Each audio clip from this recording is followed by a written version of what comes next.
Bismillahirrahmanirrahim. Assalamualaikum warahmatullahi wabarakatuh. Innal hamdalillah nahmaduhu wa nasta'inuhu wa nastaghfiruhu wa natubu ilaih. Wa na'udzu billahi min syururi anfusina wa min sayyiati a'malina. May yahdihillahu fala mudilla lahu wa may yudlil fala hadiya lahu. Wa asyhadu an la ilaha illallah wahdahu la syarika lahu wa anna sayyidana Muhammadan abduhu wa rasuluhu la nabiyya ba'dah. Allahumma salli wa sallim ala sayyidina Muhammadin tibbil qulubi wa dawaiha wa afiyatil abdani wa shifaiha wa nuril absari wa diyaiha wa ala alihi wa sahbihi wa sallim. Amma ba'du, subhanaka la ilma lana illa ma 'allamtana innaka antal alimul hakim. Rabbi shrah li sadri wa yassir li amri wa hlul 'uqdatan min lisani yafqahu qawli. Amin ya rabbal alamin. Alhamdulillah, kita panjatkan puji syukur kita kehadirat Allah atas berbagai karunia, nikmat iman, nikmat Islam, nikmat sehat wal afiat, nikmat diberi waktu kosong untuk bisa istiqomah hadir pengajian. Nikmat kita berkumpul dengan keluarga, nikmat yang semuanya kalau kita hitung tidak akan bisa manusia menghitungnya. Wa in ta'uddu ni'matallahi la tuhsuha. Apabila seorang hamba ingin menghitung nikmat yang diberikan, niscaya tidak akan mampu.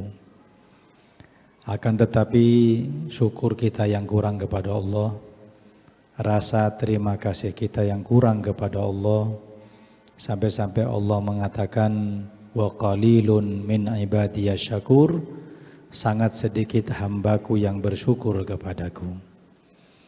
Maka kita berharap mudah-mudahan Allah jadikan kita termasuk golongan orang-orang asyakirin yang berterima kasih kepada Allah, orang-orang yang bersyukur kepada Allah, yang dengan syukur tersebut niscaya akan ditambah nikmatnya oleh Allah subhanahu wa ta'ala. Amin ya rabbal alamin.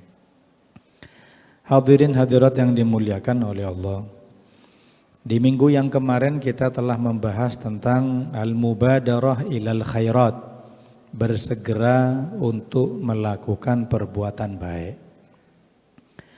Sekarang kita melanjutkan taklim kita di dalam kitab Mukhtasar Riyadhus Shalihin, Babul Mujahadah, bab yang menerangkan tentang mujahadah. Mujahadah ini adalah upaya kita memaksimalkan ibadah. Mujahadah ini kita mengambil waktu-waktu yang di situ kita lengah untuk menambah ketaatan dan kedekatan kita kepada Allah Subhanahu wa taala.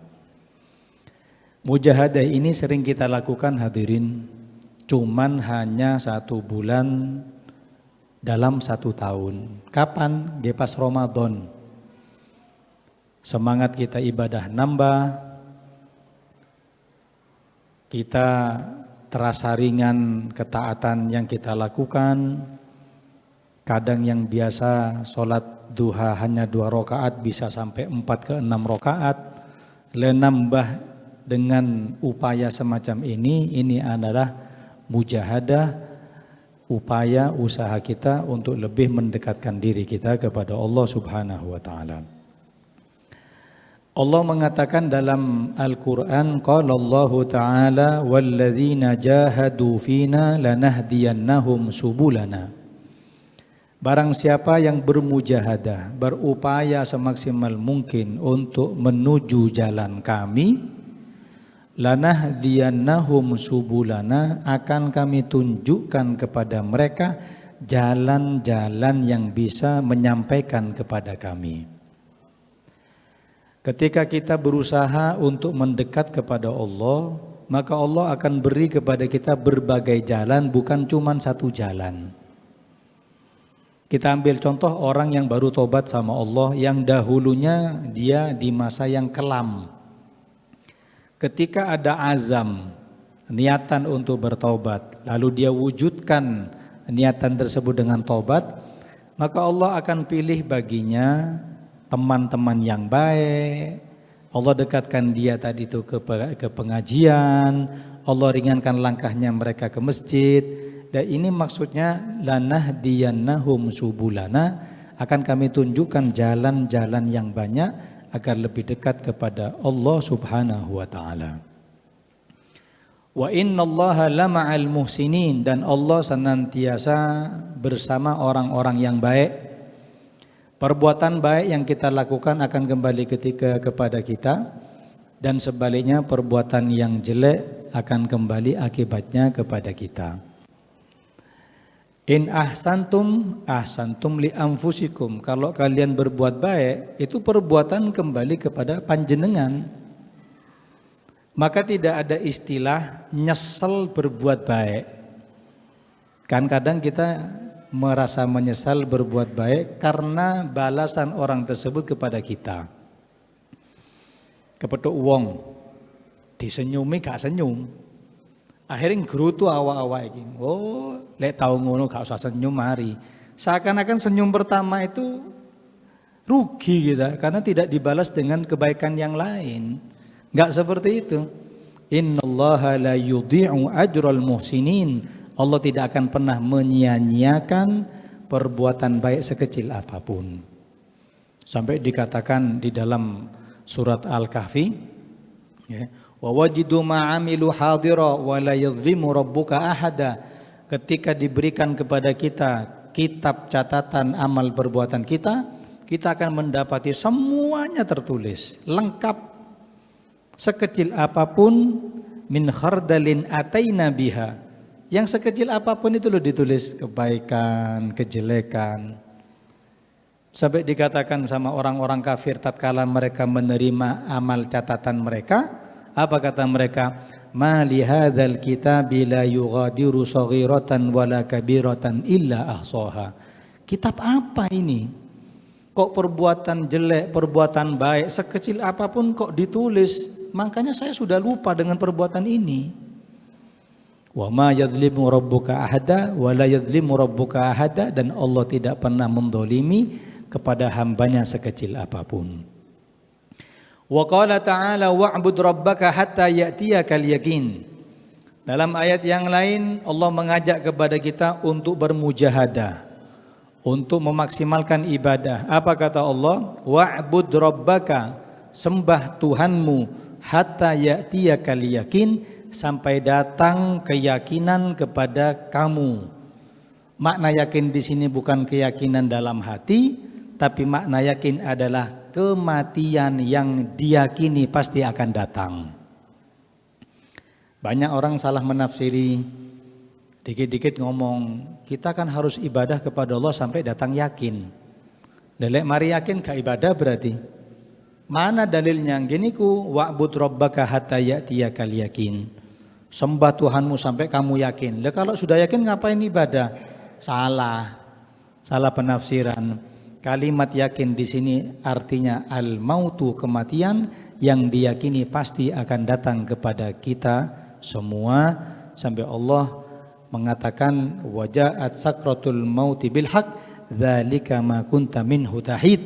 Akan datang kematian, sakratul maut betul-betul kepada kita, dan itulah yang membuat kita sering lari daripadanya. Mugi-mugi semuanya husnul khotimah, amin ya rabbal alamin.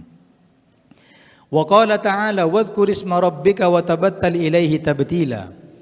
Allah mengatakan wadhkur isma rabbika, sebutlah nama Tuhanmu, wa tabattal ilaihi tabtila, dan berpalinglah kalian dari kehidupan duniawi yang menyesatkan.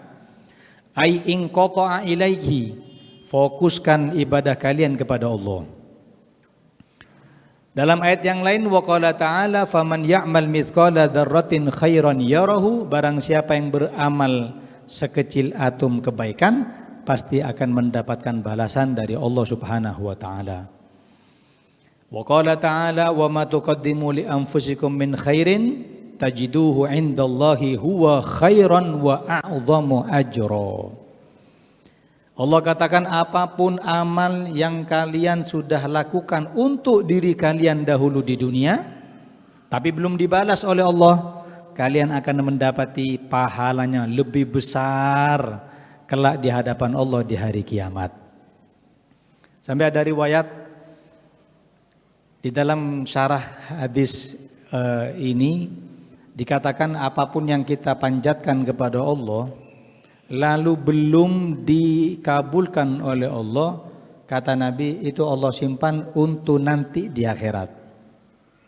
Sampai hamba itu mengatakan ketika di akhirat, ya Rob, coba tahu hajat saya yang saya panjatkan dulu, mending gak usah ditunaikan semuanya.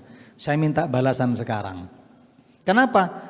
Huwa a'dhamu indallah, karena lebih besar, a'dhamu ajron, lebih besar balasan yang Allah berikan kelak di hari kiamat. Apapun yang kita amalkan, mau itu sedekah, sholat, muamalah dengan orang yang baik, apapun itu sama Allah rapi, akan disimpan, usihi iyaha, akan diberikan kelak kepada kita balasannya ketika hari kiamat di hadapan Allah Subhanahu wa taala. Sampai ada hadis yang Nabi pernah bertanya kepada sahabat, sahabat, kalau kamu suruh milih antara harta kamu dengan harta warisan kepada kamu, kamu milih yang mana? Yang lebih kamu cintai yang mana? Hartamu atau harta yang akan diwariskan kepadamu? Kata sahabat, ya pasti harta saya Nabi.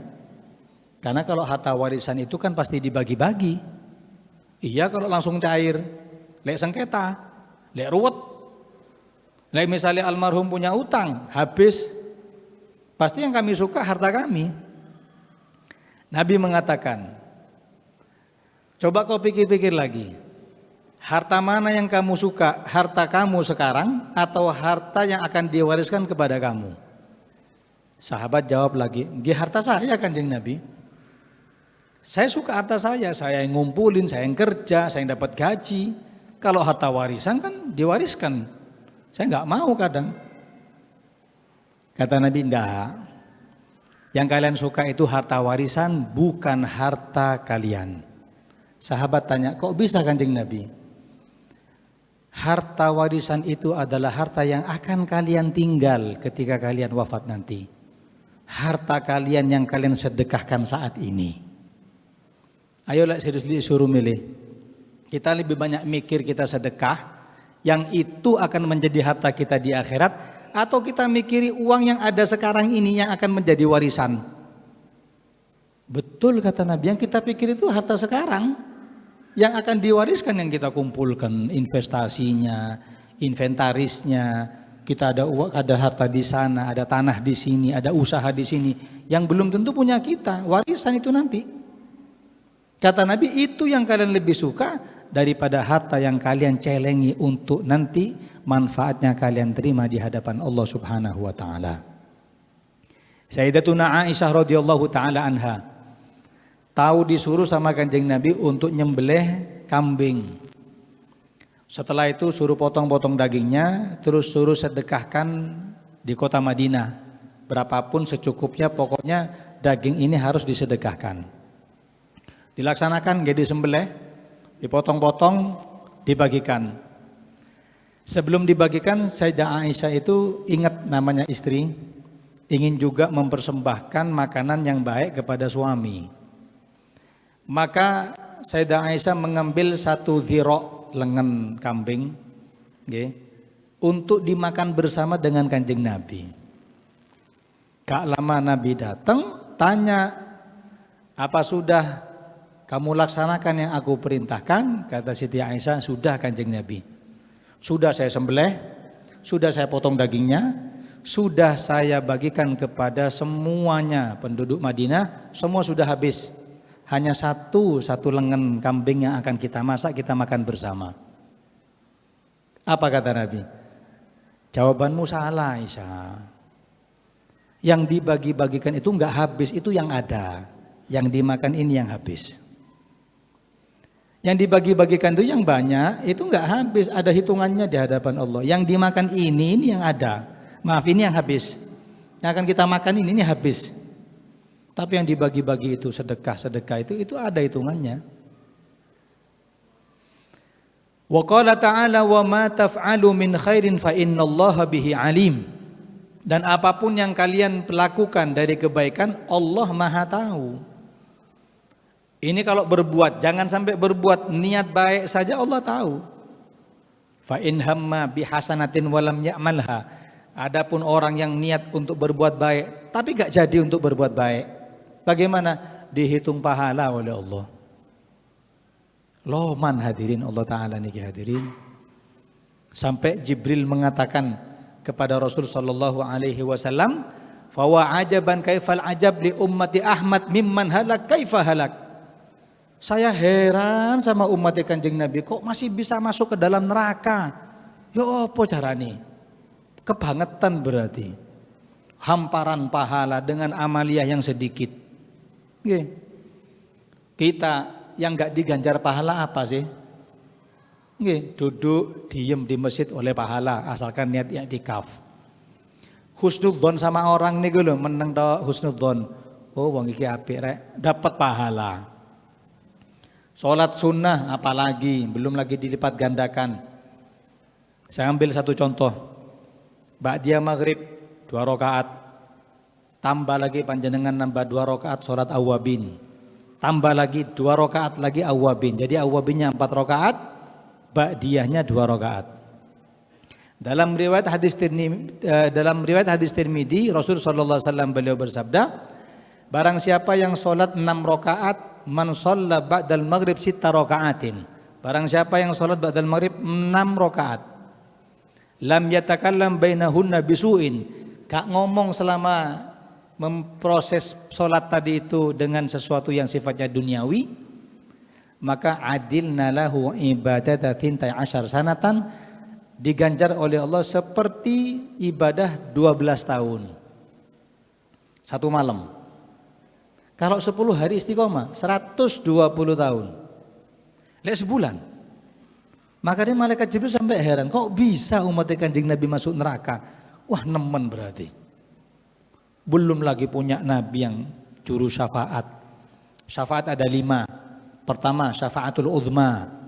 Syafaat untuk menenangkan umat Kanjeng Nabi dengan huru-hara hari kiamat. Ada yang mengatakan syafaatul uzma itu syafaat bantuan yang memindah umat Kanjeng Nabi dari mahsyar menuju hisab. Mahsyar itu kan lama kita nunggu hadirin. Allah katakan waqifuhum innahum mas'ulun. Berdirikan semua itu. Akan kami tanya satu persatu tentang amal yang mereka perbuat satu persatu. Terus manusia yang Allah ciptakan selama ini berapa juta miliar triliun hadirin. Satu orang dihisap. Yolah dihisap 1 jam 2 jam. Wong satu kasus saja butuh 8 jam. Terus dalam kehidupan kita berapa kasus? Itu kali. Jadi orang itu di mahsyar tuh lama berdiri. Belum lagi matahari yang diturunkan panas. Ya. Sampai diantara mereka dalam dia dikatakan, ya Rob, daripada saya berdiri lama di sini, kalaupun saya memang termasuk orang penghuni neraka, gak usah dihisap, mending langsung cemplung non rokok. Kelamaan, ngadeke kelamaan. Sampai segitunya. Lah syafaatul uzma ini nggeser dari mahsyar langsung dihisap. Logikanya seperti panjenengan ngantri bayar PLN ta PDAM. Antriannya suwe, lu ndadak yang jaga teman kita dipanggil, Mas, di sini sampean masuk sini, maju. Itu kan apa namanya, melebihi antrian seperti itu kan bantuan, meskipun kita tetap bayar, dihisap lebih dulu meskipun tetap dihisap, itu bantuan hadirin. Itu namanya syafaatul uzma. Yang kedua, Ada namanya syafaat bagi mereka yang sudah distempel untuk masuk ke dalam neraka, gagal masuk ke dalam neraka. Ditulis namanya fulan bin fulan, ditimbang ternyata lebih berat daripada amal jeleknya daripada baiknya. Kata Allah, masukkan ke dalam neraka. Masih perjalanan masuk ke dalam neraka, Kanjeng Nabi datang ngasih syafaat. Ya Rabb, hamba ini, umatku, jangan masukkan ke dalam neraka. Saya minta masukkan ke dalam surga. Itu syafaat macam kedua. Yang ketiga, ada syafaat manusia yang sudah masuk ke dalam neraka dikeluarkan dari neraka. Masuk sudah beberapa tahun, sudah disiksa dengan berbagai siksaan. Terus datang Kanjeng Nabi minta kepada Allah, ya Rabb, la arda ahadun min ummati finnar. Saya tidak ridho satu umatku saja ada di neraka, saya enggak mau. Gusti, dikeluarkan syafaat. 4, ada namanya syafaat untuk menaikkan derajat di surga. Sudah masuk surga, mungkin derajatnya masih di bawah. Lihat orang tuanya lebih tinggi dari dia, lihat ustadznya lebih tinggi dari dia, lihat surgane Kanjeng Nabi dengan para nabi yang lain. Terus minta kepada Allah, ya Rabb, saya naikkan, ganti surga saya dengan mereka. Akhirnya diganti dengan surga mereka. Ini syafaat. Nah, yang kelima ini yang kita butuhkan. Apa itu? Masuk surga tanpa hisab. Allahumma ja'alna minhum. Mudah-mudahan kita dimasukkan ke dalam syafaat itu semua, terutama yang nomor 5. Amin Allahumma amin. Hadirin yang dimuliakan oleh Allah, adapun hadis yang membahas tentang mujahadah, yang pertama adalah an Abi Hurairah radhiyallahu taala anhu qala Rasulullah sallallahu alaihi wasallam, innallaha ta'ala qala man 'adali waliyan faqad adzantuhu bil harbi. Dari sahabat Abu Hurairah berkata, bersabda Nabi Muhammad sallallahu alaihi wasallam, Allah Subhanahu wa taala berfirman, yang dikenal dengan nama hadis qudsi. Apa kata Allah? Man 'adali waliyan faqad adzantuhu bil harbi. Barang siapa yang memusuhi waliku, barang siapa yang tidak suka dengan waliku, maka aku umumkan peperangan dengannya. Banyak sekali tafsiran hadis ini. Siapa yang dimaksud wali di dalam hadis qudsi ini? Karena Allah menggunakan kalimat nakirah, waliyan, bukan isim ma'rifah. Jadi tafsirannya banyak. Ada yang mengatakan wali itu adalah orang mukmin, ya, orang-orang bertakwa. Allahu waliyul muttaqin. Allah menjadikan orang-orang bertakwa tadi itu menjadi walinya. Dan Allah juga walinya orang-orang yang bertakwa. Ada yang mengatakan wali ini adalah orang yang sudah melakukan dan melaksanakan kewajibannya dan menambahi dengan kesunahannya. Ta'rif kedua, definisi yang kedua. Yang ketiga adalah orang yang sudah melakukan kewajiban dan kesunahan dan lebih mendekatkan diri kepada Allah dengan mengetahui dan mengenal Allah Subhanahu wa taala. Ini yang kita kenal dengan nama waliullah, wali-wali ini Gusti Allah. Apa ancamannya? Faqad adzantuhu bil harbi, aku umumkan peperangan kepadanya. Jangan memusuhi walinya Allah, baik dengan perbuatan atau minimal dengan ucapan. Kalau kamu enggak percaya dengan wali, sudah diam. Innallaha khabba'a thalathan an thalathin. Allah menyembunyikan 3 daripada 3. 1, menyembunyikan ridhonya di amal perbuatan baik. Allah sembunyikan ridhonya di mana? Yang namanya perbuatan baik itu enggak harus besar, tapi ikhlas. Yang diterima sedekah kita ini bukan nominalnya, tapi bagaimana keikhlasannya. Dalam hadis Bukhari disebutkan ada orang yang dimasukkan sama Allah ke dalam surga. Di surga niku salto-salto, guling-guling, sewenenge. Ditanya sama penduduk surga yang lain, kamu kok masuk surga sewenang gini, amalmu apa sih? Apa ahli sholat malam? Katanya gak. Apa amalmu? Saya hanya menyingkirkan gangguan di jalan. Gara-gara itu saya dimasukkan ke dalam surga. Jadi Allah sembunyikan ridhonya itu di perbuatan baik. Maka jangan menyepelekan perbuatan sekecil apapun. Kedua, Allah menyembunyikan murkanya di dalam perbuatan jelek. Jangan pernah menyepelekan perbuatan jelek sekecil apapun. Ya, barangkali yang itu menjadi sebab murkanya Allah kepada kita. Kadang yang kita pikirkan, oh gak apa-apa, dosa kecil kok. Lek zina baru, lek ngombe gak boleh. Tapi kalau ngene-ngene gak apa-apa. Rasan-rasan, ya gak apa-apa. Fitnah orang, ya gak apa-apa. Kan sedikit, tinggal tobat selesai. Loh, kita gak tahu di mana letak bagaimana marahnya Allah. Baru yang ketiga, Allah menyembunyikan walinya di antara hamba-hamba Allah yang lain. Disinilah tempat kita husnudzon kepada orang muslim. Hadirin, jangan pernah memvonis orang dengan kejelekan, apalagi dicap masuk ke dalam neraka. Bukan kewenangan kita. Kita nggak punya kewenangan untuk blacklist ini orang neraka. Kita bukan malaikat. Dan kita nggak tahu amaliyah apa yang mungkin jadi pertimbangan kelak di hari kiamat. Ya. Ada satu orang di media sosial, orang ini viral. Pokoknya apapun yang terjadi di Indonesia, dia komentar, kritik. Tak lihat konten-kontennya itu sedikit provokasi, bukan sedikit sih, ini provokasi. Dikit-dikit benturno sana, benturno sini. Nanti ngedu sana, ngedu sini. Waduh. Sampai saya mikir, ya opo uripe wong iki. Dikit-dikit benturno pemerintah sama warga, masalah BBM. Habis ini MPG ditubisan. Habis ini ada kasus pembunuhan didu. Pokoknya makannya dari konten.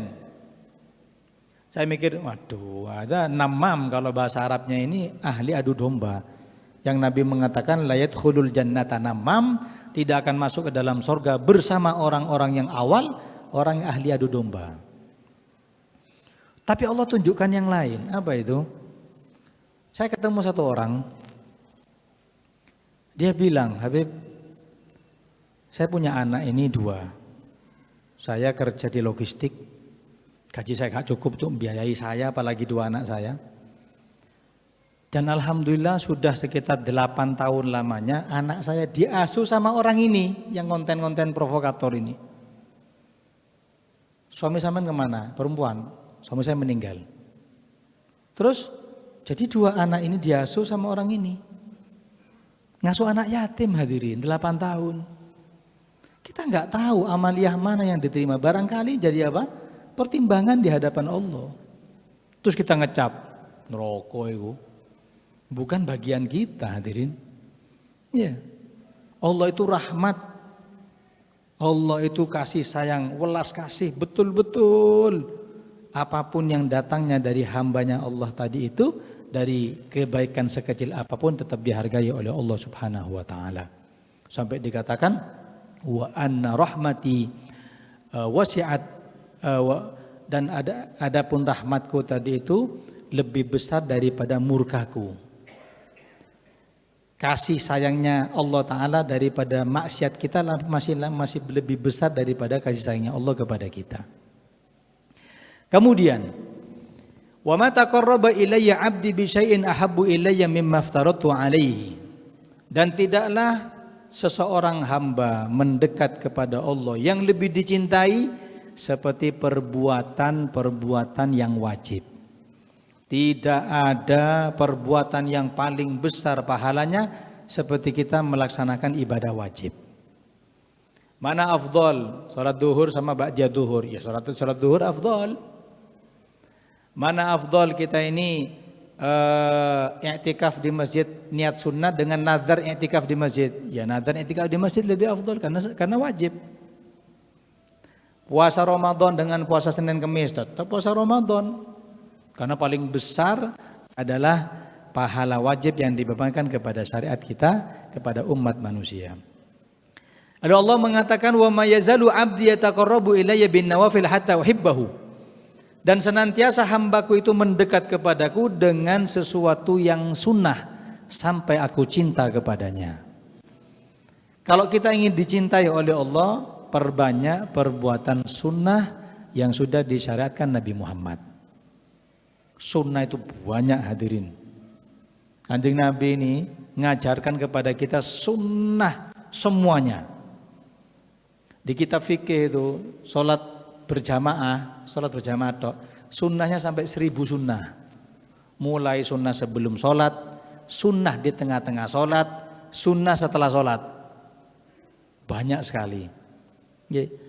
Nah, kita ini diminta agar dicintai sama Allah, ikuti sunnah yang mungkin menurut kita enteng dulu daripada yang berat. Lah makanya ibarat orang tadi itu di dalam kitab Jawahir disebutkan apa bedanya hamba melakukan kewajiban dengan hamba melakukan kewajiban dan kesunahan. Ibarat pembantu yang disuruh sama tuannya, 2 orang pembantu disuruh sama tuannya untuk beli makanan di pasar. Kata tuannya, kamu belikan pohong atau makanan yang lain lah di pasar, lalu serahkan kepadaku. Yang satu berangkat ke pasar, beli, setelah beli dikasihkan ke tuannya, ke juragannya. Yang satu enggak, beli di pasar makanan pohong tadi itu, diambil piring, dibukain dari plastik, disiapno, dicepakno, sak tisune, sak minume, disuguhkan. Kira-kira lebih seneng yang mana? Pasti yang kedua. Yang pertama kan kewajiban, pokoknya tuku, mari, kekno mari. Yang kedua enggak, dirapikno, diperbagus, ditambahi air, tambahi tisu. Nah, jadi juragan itu suka yang kedua. Kenapa? Faham hal-hal yang sifatnya sunnah. Lah kita ini setelah melakukan yang wajib ini, ayo perbanyak yang sunnah. Jangan nunggu ba'diyah qobliyah, masuk masjid kaki kanan sunnah.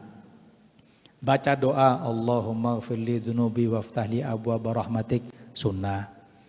Niat i'tikaf apalagi nazar sunnah. Baru qobliyah sunnah. Ketemu orang selaman senyum ya sunnah. Selamane ya sunnah, banyak sunnah. Disitulah tambah banyak kesunahan, tambah dekat kita dengan kepada Allah dan tambah dicintai oleh Allah Subhanahu wa ta'ala. Fa idza ahbabtuhu, ketika banyak melakukan sunnah dan dicintai oleh Allah, Allah mengatakan kalau aku cinta kepada hamba ini, kuntu sam'ahu alladhi yasma'u bihi, maka aku menjadi pendengarannya yang dia mendengar dengannya. Wa basarahu alladhi yubsiru bihi, dan aku menjadi penglihatannya ketika dia melihat. Wa yadahu allati yabtishu biha, dan tangannya, kekuasaannya ketika dia memegang atau berkuasa. Wa rijlahu allati yamshi biha, dan aku menjadi kakinya ketika dia berjalan apa yang dia butuhkan. Wa in sa'alani a'taituhu, kalau dia minta aku beri. Wa in ista'adani la'u'idannahu, kalau dia minta perlindungan aku lindungi. Kalau ini dijadikan sama ulama kita menjadi dalil karomah. Karomah itu kan kemuliaan yang Allah berikan kepada wali karena banyaknya ibadah dan hati yang bersih dan kenalnya hamba tersebut kepada Allah. Kalau ngomong karomah tadi itu enggak ada, berarti kita mengingkari Al-Quran. Karomah dalam Al-Quran ada. Dalilnya Sayyidatuna Maryam. Sayyidatuna Maryam ibunda daripada Nabi Isa kan perempuan. Mana ada nabi perempuan? Berarti orang solehah. Apa katanya? Kullama dakhala Zakaria al-mihrab wajada indaha rizqa. Ketika Nabi Zakaria, yang itu pamannya Siti Maryam, masuk ke dalam tempatnya Maryam, wajada indaha rizqa. Loh, kok ada makanan di situ, ada hidangan. Saya tahu Maryam gak tahu masak, tahunya ibadah. Kok sudah cepak kabeh? Tanya, qala anna laki hada. Maryam, teko endi iki? Dari mana ini? Kata Maryam, qalat min indillah, catering langsung dari Allah. Datang ada dalam Al-Quran. Terus gak percaya karomah? Kalau gak percaya karomah, gak percaya Al-Quran. Satu. Kedua, Ashabul Kahfi. Innahum fityatun amanu bi rabbihim wa zidnahum huda. Mereka para pemuda yang beriman kepada Allah dan Allah beri kepada mereka petunjuk. Jumlahnya ada yang mengatakan 6, 7 dengan anjingnya. Ada yang mengatakan 7, 8 dengan anjingnya. Tidur 309 tahun. Kan karomah hadirin. Ya. Karomah. Lah, mana dalilnya ini? Ketika Allah cinta kepada hamba ini, apapun yang dia inginkan berbarengan dengan keinginan Gusti Allah. Jadi bukan mindset kita dirubah. Karomah itu bukan ngatur Tuhan, bukan. Bukan ngatur Allah, bukan. Sampeyan harus tahu karomah itu gak iso milih. Misal ya. Saya wali misal. Amin ta yo. Saya wali. Terus saya ini punya karomah iso ngilang. Bisa datangkan hujan susu misal. Bisa menurunkan hujan dolar. Misal ya. Apa bisa ketika saya mengeluarkan karomah saya milih Gusti sekarang saya turunkan karomah yang apa ya sing enak ya? Dolar ya wis. Gak gitu. Karomah itu kapanpun wali Allah itu berkeinginan berbarengan dengan keinginan Gusti Allah. Kadang keinginannya dia juga nggak sama dengan keinginan Allah, akhirnya nggak bisa. Kiai As'ad Sukerjo ketika agresi militer Belanda sudah tahu pondok pesantren tempat pembangkangan kepada kolonial Belanda. Terus gimana? Kata Belanda, pondok pesantren dimusnahkan, bom aja wis.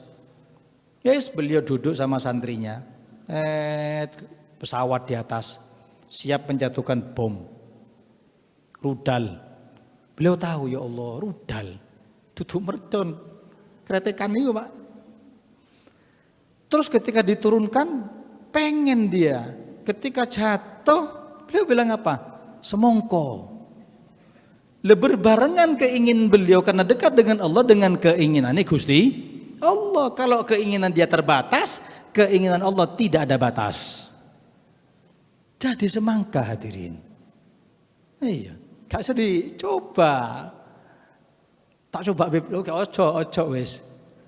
Kena bom zaman. Jadi harus dipahami, ingat karomah bukan ngatur Tuhan, bukan mengatur Allah, tapi apa yang dia inginkan berbarengan dengan keinginannya Allah dengan dalil wa in sa'alani a'taituhu, kalau dia minta aku beri. Wala in ista'adani la'uidannahu, kalau dia minta perlindungan aku lindungi. Nah, kan banyak. Iya. Kalau kita bahas masalah wali ini panjang lebar hadirin. Nggih. Wali itu harus punya syarat satu. Wali itu harus paham agama Islam, harus paham syariat. Tahu fikih, tahu batalnya wudu, tahu bagaimana rukun sholat, tahu bagaimana ngetokno zakat. Gak model-model jadab kabeh wali. Katus 20 tahun. Dari wali jadab iki. Jadab tekan iki mau ngedan iki. Diselamani anu yai insyaallah. Habib. Jangan yang gini-gini jangan diikuti, dicintai gak apa-apa sesama muslim. Iya kan. 2, sampai dikatakan mattakhadallahu waliyan min rajulin jahil. Allah tidak akan mengangkat wali dari orang yang tidak pandai agama. Syariatnya tahu dulu. Kedua, wali itu punya sifat rahmat kepada umat. Gak ada wali dikit-dikit mugi-mugi celoko, gak bakalan hadirin. Saya pernah sowan ke satu tokoh masyarakat lah, dibilang orang soleh, ahli zikir. Zikir terus saya minta, Ustadz saya minta amalan yang sekiranya banyak datangkan rezeki. Iya, dikasih hadirin. Terus dia cerita, jenengan tahu Beb, tonggo iki musik terus sama saya. Tak wocokno iki. Alhamdulillah ketabrak bongko. Itu tuh wali. Ini bukan wali, tidak ada rahmat sama umat, dikit-dikit celaka. Mana rahmatnya sama umat? Harus punya sifat rahmat. Ketiga, yang namanya wali itu adalah mahfudhon kama kana nabiyyu maksuman. Yang namanya wali itu terjaga dari perbuatan maksiat. Seperti nabi, para anbiya itu punya sifat namanya maksum. Kalau wali nggak bisa maksum, tapi mahfuz. Minimal kata ulama adalah apa? Husnus sirah. Perjalanan hidupnya mulai kecil sudah bagus. Nyun sewu, wali itu bukan mantan, Pak. Mantan pencoleng, tahu jadi wali, gak bakalan. Ini dulu Bib, mantan preman. Sekarang alhamdulillah jadi waliullah. Bukan waliullah, wali murid itu. Tak bisa, mulai kecil sudah husnus sirah. Punya rutinitas sholawat berapa? 5.000 kali. Kemudian sering bantu orang. Mulai kecil sudah bagus perjalanan hidupnya. Baru kita percaya itu wali. Terus yang keempat yang paling penting, tidak mengaku dirinya wali. Lek ngaku duduk wali, Pak. Ono tamu, dayo. Sampeyan ro, aku iki wali lho yo. Wali kutub aku iki, iso gandakno wong aku. Tak bisa. Wali itu karena dia memegang rahasianya Allah, dia menjadi orang yang amanat. Kalau dia nggak pintar syariat, dia orangnya bocoran kepada rahasia, nggak bakalan. Pokoknya gini, lihat sampean ketemu orang yang itu pacaannya orang soleh, tapi dikit-dikit ngobrol mimpi, jangan percaya dia wali. Mambengi aku ketemu Kanjeng Nabi, kirim salam nak wakmu. Cih, Kanjeng Nabi Pak kirim salam. Jangan percaya. Dikit-dikit ngomong, hadirat pengajian perempuan, Siti Fatimah kirim salam, tadi malam saya mimpi. Semudah itu. Abu Yazid Al-Bustami pernah ngajak santri ini sowan kepada satu orang yang dianggap wali. Waktu itu dia sholat, dirantosi, ditunggui. Selesai sholat, ternyata walinya ini keluar dari pintu sebelah sana. Dikejarlah. Sebelum keluar dari pintu, nyun sewu, wali itu ngeludah ke mihrab. Oh, kata Bu Yazid, itu wali itu, pulang aja. Loh kenapa? Gak bisa jaga syariatnya Allah, bagaimana jaga rahasianya Allah? Syariat gak dijogo kok. Ya, apalagi rahasia-rahasia yang Allah beri. Lah yang gini-gini, bagaimana caranya tahu? Harus hadir ke majelis-majelis semacam ini. Intinya apa? Wali Allah itu ada, karomah itu ada, tapi dengan mizanus syariah, dengan timbangan-timbangan dan syarat-syarat yang ditentukan oleh syariat Islam. Mudah-mudahan Allah Subhanahu wa taala jadikan kita termasuk orang-orang yang dekat dengan Allah, hamba-hambanya yang tidak memerangi walinya Allah, hamba-hambanya yang percaya dengan walinya Allah, dan Allah jadikan kita termasuk umat marhumatan yang diwelasi dan masuk surga tanpa hisab dalam keadaan ridho dan diridhoi. Amin ya rabbal alamin. Wa sallallahu ala sayyidina Muhammad wa ala alihi wa sahbihi wasallam. Walhamdulillahi rabbil alamin.